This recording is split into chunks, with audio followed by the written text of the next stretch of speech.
तो दोस्तों साल 2015 से ही जर्मनी की डिफेंस कंपनीज बहुत ज्यादा सफर कर रही है और उन्हें नए एक्सपोर्ट के ऑर्डर नहीं मिल पा रहे हैं। यानी जर्मनी जो कि डिफेंस के सेक्टर में बहुत ज्यादा आगे हुआ करता था और यूरोपियन देशों में डिफेंस एक्सपोर्ट में एक बहुत ही बड़ा नाम हुआ करता था, वो नाम अब कहीं ना कहीं धुंधलाते हुए जा रहा है। अब 2015 की बात बता रहा हूँ तो आज तक ये लॉस आप समझ सकते हैं कि कितने बड़े स्केल पर हुआ होगा, क्योंकि जर्मनी को फ्रांस, यूके, स्वीडन और इटली जैसे देशों ने पूरी तरह से टेक ओवर कर लिया है। और यही एक कारण है कि अब जर्मन डिफेंस कंपनीज भी साम दाम दंड भेद सबका इस्तेमाल करने जा रही है ताकि वो डिफेंस एक्सपोर्ट को पहले की तरह वापस से बढ़ा दे। इसके अतिरिक्त भी जर्मनी की डिफेंस कंपनीज को जो सबसे बड़ा नुकसान फेस करने के लिए मिला वो मिला कोविड-19 के दौर में। उस समय तो हालांकि पूरी दुनिया की ही डिफेंस कंपनी सफर कर रही थी, लेकिन जर्मनी का ये नुकसान कई गुना ज्यादा बढ़ गया। हालांकि यहाँ पर जर्मनी को भी देखा गया है कि वो कुछ शर्तों के साथ डिफेंस एक्सपोर्ट करना पसंद करती है और आज की परिस्थिति अगर देखी जाए तो डिफेंस इंपोर्टर के पास कई सारे अन्य ऑप्शन हैं। तो जहां पर सूटेबल कंडीशंस लगती हैं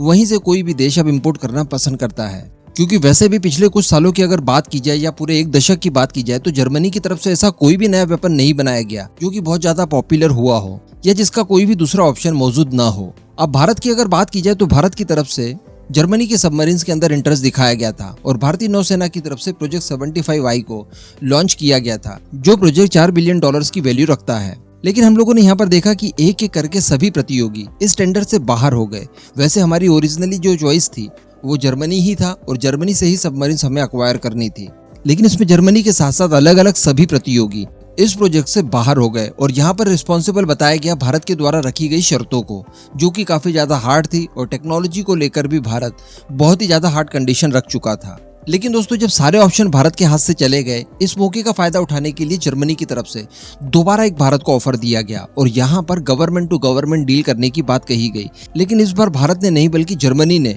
अपनी कई सारी शर्तें बीच में ला दी, जिसके बारे में हम लोगों ने पास्ट में डिस्कशन किया था। जैसे कि जर्मनी टाइमलाइन को लेकर यहाँ पर मोहलत चाहता था, इसके साथ साथ वो कोई भी भारतीय टेक्नोलॉजी को सबमरीन के अंदर मर्ज करने के लिए तैयार नहीं था। उसका ऐसा मानना था कि अगर ऐसा हुआ तो उसमें समय ज्यादा लग जाएगा। जो भारतीय टेक्नोलॉजी और सब सिस्टम्स हैं उनका पहले तो सर्टिफिकेशन करना पड़ेगा, फिर लंबी चौड़ी टेस्टिंग प्रक्रिया चलेगी, उसके बाद ये उपयोग के लिए तैयार होगा, जिसमें समय ज्यादा लगेगा और इस समय की रिस्पॉन्सिबिलिटी जर्मनी नहीं लेना चाहता था। और जर्मनी चूंकि ये जानता था कि सारे प्रतियोगी बाहर हो गए हैं,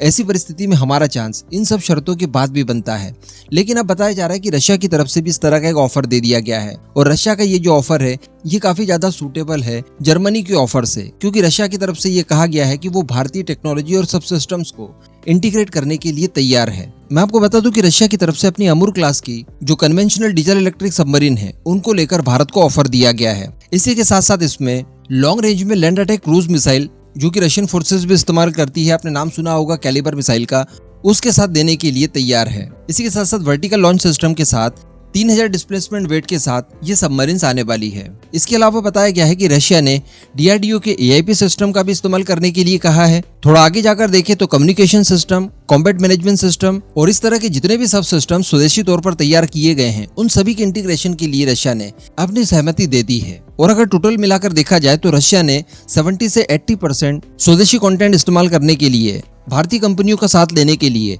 मंजूरी दे दी है। तो अब आपने देखा कि जहां पर पहले इस प्रोजेक्ट के लिए कंपटीशन एक एक करके खत्म हो गया था और केवल साउथ कोरिया अकेला एक देश बचा था जो कि भारत की सभी शर्तों को मानने के लिए तैयार था, तो वहां पर जर्मनी दूसरे ऑप्शन के तौर पर आया, तो वहीं तीसरे ऑप्शन के तौर पर अब रशिया वापस आ गया। अब यहाँ पर भारत को डिसाइड करने में और ज्यादा आसानी होगी कि किस देश का ऑफर स्वीकारा जाए। अब आप नीचे कमेंट करके बताइएगा कि आपके हिसाब से रशिया या फिर जर्मनी किस देश से हमें सबमरीन्स लेनी चाहिए।